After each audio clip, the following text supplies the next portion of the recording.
అందరికీ నమస్కారం. Gas trouble, hyperacidity, gastro oesophageal reflux, acid reflux, acid peptic disease అని వివిధ రకాలుగా చెప్పబడే ఆరోగ్య సమస్యలలో ముఖ్యంగా కనపడే లక్షణాల్లో మొదటిది గుండెల్లో మంట, అంటే ఛాతీ భాగంలో మరియు గొంతు క్రింది భాగంలో మంటగా అనిపించడం, ఒక్కోసారి నొప్పితో కూడిన మంట ఉండడం. రెండవది పుల్లని తేన్పులు ఎక్కువసార్లు రావడం, ఒక్కోసారి ఆహారము పుల్లని పదార్థాలతో కలిసి గొంతు వరకు వచ్చినట్లు అనిపించడం, కొన్నిసార్లు వాంతులు అవ్వడం, వికారంగా ఉండడం. ఇక మూడవది గొంతు క్రింది భాగంలో మంటతో పాటు దగ్గు ఉండటం. ఇక నాలుగవది ఆహారం సరిగా జీర్ణం కాకపోవడము, ఆకలి సరిగా లేకపోవడము, రుచి సరిగా లేకపోవడము మొదలగునవి. ఈ హైపర్ ఎసిడిటీ సంబంధ ఆరోగ్య సమస్యలకు ముఖ్యంగా చెప్పబడే కారణము కడుపులో హైడ్రోక్లోరిక్ యాసిడ్ ఎక్కువగా తయారవ్వడము మరియు అన్నవాహిక, జీర్ణాశయము, చిన్నపేగు మొదటి భాగంలో వాపును, కొన్ని సందర్భాల్లో పుండును కలిగించడముగా చెప్పబడింది. వీటికి కారణాల్లో మొదటిది జీర్ణము చేసుకోగలిగిన పరిమాణము కంటే ఎక్కువగా తినడము, పొగ తాగడము, సారాయి, బ్రాందీ, విస్కీ, రమ్ము లాంటివి ఎక్కువగా త్రాగడం, కాఫీ, టీ లాంటివి ఎక్కువసార్లు తాగడము, ఎక్కువ కొవ్వుతో కూడిన, ఎక్కువ కారంతో కూడిన, మసాలాలతో కూడిన, పులుపుతో కూడిన, ఘాటు కలిగిన పదార్థాలను ఎక్కువగా తీసుకోవడం. నాలుగవది పచ్చళ్ళు, ఊరగాయలు లాంటివి నూనెతో వేయించిన పదార్థాలు ఎక్కువగా తీసుకోవడము. ఐదవది ఆలస్యంగా తినడము, ముందు తిన్న ఆహారం జీర్ణం కాకుండానే ఆకలి లేకపోయినా తినడము. ఆరవది మానసిక ఒత్తిడి, ఆందోళన, భయము లాంటి పరిస్థితుల్లో ఎక్కువ కాలం ఉండటము. ఏడవది కొన్ని రకాల మందులు, ముఖ్యంగా కీళ్ళ నొప్పులు మరియు ఇతర నొప్పుల కొరకు వాడే మందులు ఎక్కువగా ఉపయోగించడం.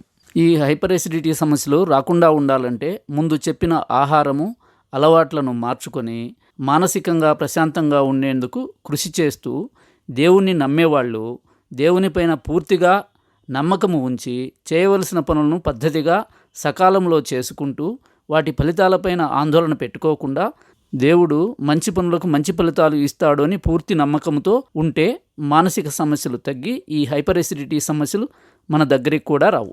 ఈ సమస్యలతో బాధపడుతూ ఉన్నవాళ్ళు పై ఆహార సంబంధమైన, అలవాట్ల సంబంధమైన మార్పులు చేసుకుని క్రింద చెప్పబోవు ఎలాంటి సైడ్ ఎఫెక్ట్స్ లేని ఆయుర్వేద మందులు ఉపయోగించి ఈ సమస్యలను పోగొట్టుకోవచ్చు. వీటిలో మొదటిది ఉసిరికాయ ఒలుపు, ఎండించినది మెత్తని చూర్ణంగా చేసి 1 నుండి 3 గ్రాముల మోతాదులో ఉదయము సాయంత్రము మంచినీటితో కలుపుకొని తాగడము, లేదా చిన్న చిన్న గుళికలుగా చేసి మింగడము కానీ చేస్తే ఈ సమస్య తగ్గడమే కాకుండా శరీర పుష్టి, రోగనిరోధక శక్తి పెరిగి వెంట్రుకలు రాలిపోవడం కూడా తగ్గి ముసలితనం వాయిదా పడడం లాంటి ప్రయోజనాలు కలుగుతాయి. ఇక రెండవది ఎస్టిమధువేరు చూర్ణము, ఉసిరికాయ చూర్ణము సమభాగాలుగా కలిపి 1 నుండి 3 గ్రాముల మోతాదులో ఉదయము సాయంత్రము మంచినీటితో తీసుకుంటే ఈ సమస్య తగ్గిపోతుంది. పైన చెప్పిన చూర్ణములు తీసుకోవడం కష్టంగా అనిపిస్తే ఆమలకి లేదా ఆమ్లా మాత్రలు, ఎస్టిమధు మాత్రలు ఆయుర్వేద మందుల షాపుల్లో దొరుకుతాయి. వాటిని 1 నుండి 2 మాత్రలు ఉదయము సాయంత్రము మంచినీటితో తీసుకోవచ్చు. ఇక మూడవది లఘుసూతశేఖర రసం అనబడే మాత్రలు 1 నుండి 2 మాత్రలు ఉదయము రాత్రి మంచినీటితో ఆహారం తర్వాత తీసుకోవచ్చు. ఇక నాలుగవది అవిపత్తికర అనబడే మాత్రలు, ఇవి 1 నుండి 2 మాత్రలు ఉదయము సాయంత్రము ఆహారం తర్వాత మంచినీటితో తీసుకోవచ్చు. ఇక ఐదవది ఆమలకి రసాయనం అనబడే మాత్రలు, ఇవి 1 నుండి 2 మాత్రలు ఉదయము సాయంత్రము మంచినీటితో ఆహారం తర్వాత తీసుకుంటూ ఉంటే ఈ హైపర్ ఎసిడిటీ సమస్యలు తగ్గిపోతాయి. ఇలా హైపర్ ఎసిడిటీ తగ్గడంతో పాటు జీర్ణక్రియ మెరుగుపడి రోగనిరోధక శక్తి పెరిగి త్వరగా ముసలితనం రాకుండా ఉండేందుకు సహాయపడటం లాంటి అనేక ప్రయోజనాలు పొంది అందరూ ఆరోగ్యంగా, ఆనందంగా, నిండు నూరేళ్లు జీవించాలని మనసారా ఆకాంక్షిస్తూ మరొక అద్భుతమైన వీడియోలో మరలా కలుసుకుందాం. వేల సంవత్సరాల నుండి అనేక రకాల అనారోగ్య సమస్యలను నివారిస్తూ, పరిష్కరిస్తూ, రోగనిరోధక శక్తిని, శరీర బలాన్ని పెంచుతూ, ఆయుష్ను, మానసిక ఆరోగ్యాన్ని పెంచుతూ మనకు ఎంతో ఉపయోగపడుతున్న ఆయుర్వేద వైద్యం యొక్క ప్రయోజనాలు అందరికీ అందేలా చేయడం మనందరి కర్తవ్యం. ఈ ఆశయం నెరవేరాలంటే మీ అందరి సహాయం చాలా అవసరం. దయచేసి ఈ ఛానల్కు సబ్స్క్రైబ్ చేసి ఈ వీడియోలను షేర్ చేసి ఈ మంచి పనికి సహాయపడాలని కోరుచున్నాము. ఈ కార్యానికి చాలామంది వారి సహాయ సహకారాలు అందిస్తున్నారు. వారందరికీ పేరు పేరున కృతజ్ఞతలు.